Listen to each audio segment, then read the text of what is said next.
अखिल भारतीय क्षत्रिय महासभा की ओर से आर्थिक आधार पर आरक्षण, सामाजिक समरसता व क्षत्रिय महापुरुषों के इतिहास के संरक्षण को लेकर 9 अगस्त से 7 अक्टूबर तक तीसरी रथ यात्रा निकाली जा रही है। इस संबंध में सोमवार को वाराणसी में अखिल भारतीय क्षत्रिय महासभा के राष्ट्रीय अध्यक्ष महेंद्र सिंह तंवर ने एक होटल में प्रेस वार्ता कर जानकारी दी। इस दौरान उन्होंने कहा कि आर्थिक आधार पर आरक्षण, सामाजिक समरसता और क्षत्रिय महापुरुषों के इतिहास के संरक्षण को लेकर 9 अगस्त 2022 से 7 अक्टूबर 2022 तक तीसरी रथ यात्रा निकाली जा रही है।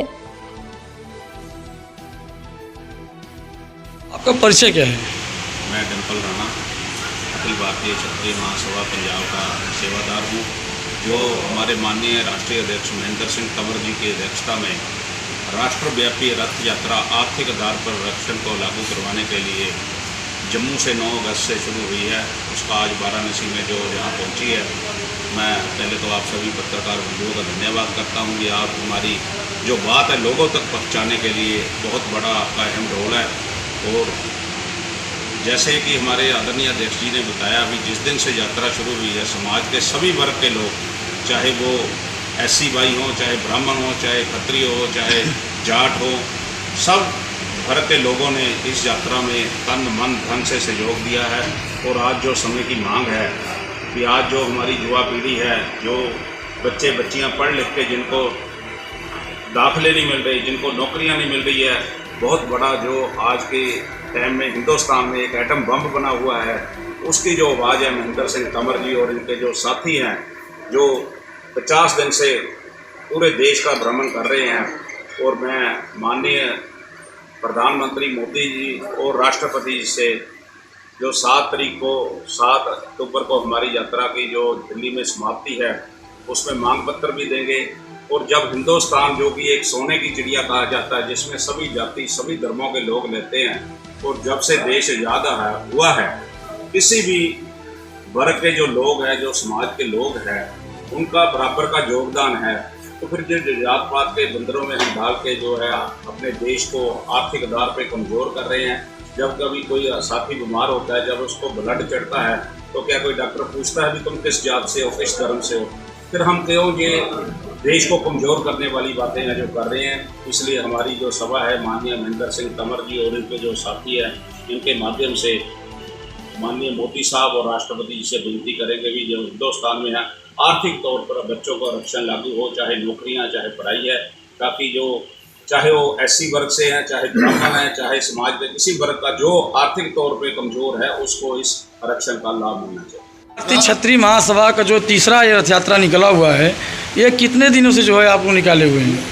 ये रथ यात्रा 9 अगस्त को जम्मू से शुरू हुआ जी। जम्मू से पंजाब में गया जी। पंजाब से ये हमारे अध्यक्ष बैठे हैं पंजाब के जी, आदरणीय डिम्पल राणा जी हमारे अध्यक्ष बैठे हैं जी। पंजाब में गया।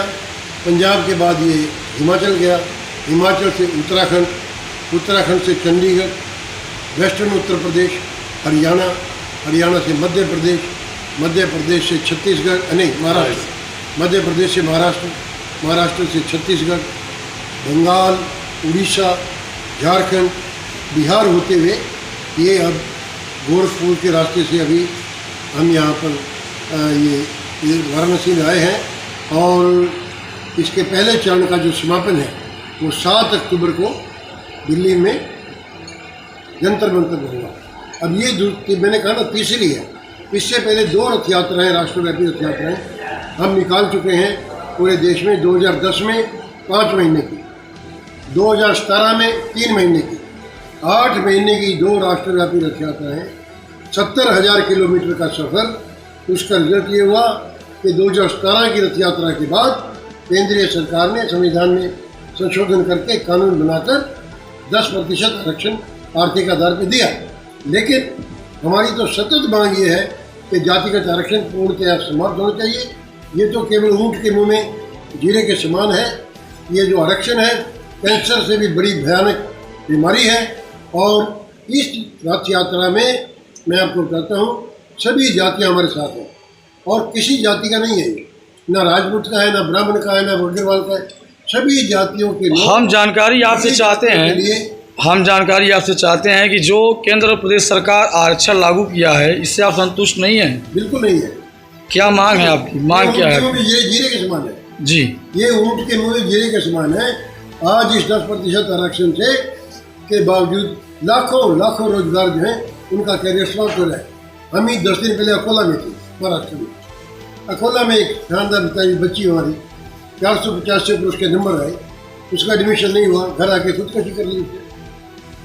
सर आपका परिचय क्या है? मैं group captain doctor Jaipal Singh Chauhan, Akhil Bharatiya Kshatriya महासभा पूर्व सैनिक कल्याण परिषद का राष्ट्रीय अध्यक्ष हूँ। सर हम ये जानना चाहते हैं कि जो अखिल भारतीय क्षत्रिय महासभा का ये तीसरी रथ यात्रा है, यह सर कितने दिनों तक चलेगा जो है? अभी जो है जैसा कि हमारे राष्ट्रीय अध्यक्ष ने बताया, ये 9 अगस्त को जम्मू से शुरू हुई थी और अब 7 अक्टूबर को ये दिल्ली के जंतर मंतर पर समाप्त होगी। देखिए मैं 2-3 चीज़ें बताना चाहता हूँ। जी। आज़ादी को 75 वर्ष हो गए। जी। हर एक सरकार या हर एक राजनीतिक पार्टी एक चीज़ ज़रूर बोलती है कि हम इस देश के अंदर राम राज्य लाएंगे। जी। कोई भी पार्टी हो, स्वतंत्रता से लेकर आज तक, सबका साथ सबका विकास, ये हर एक व्यक्ति का नारा हो। जी। तुलसीदास जी ने रामायण में लिखा है, दैहिक दैविक भौतिक तापा, राम राज्य काहू नहीं व्यापा, सब नर नार परस्पर प्रीति, चलहि स्वधर्म निरंतरी। ये सबके लिए, ये समाज के लिए भी है, जनता के लिए भी है और शासकों के लिए भी है। अब जो हम आरक्षण की बात करते हैं या सामाजिक समरसता जहाँ नहीं है, वहाँ पे कौन सी प्रीति है और क्या इस आरक्षण से किसी को कष्ट नहीं है? छोटे का हाथ पकड़ के ऊपर उठाना, ये राजधर्म है।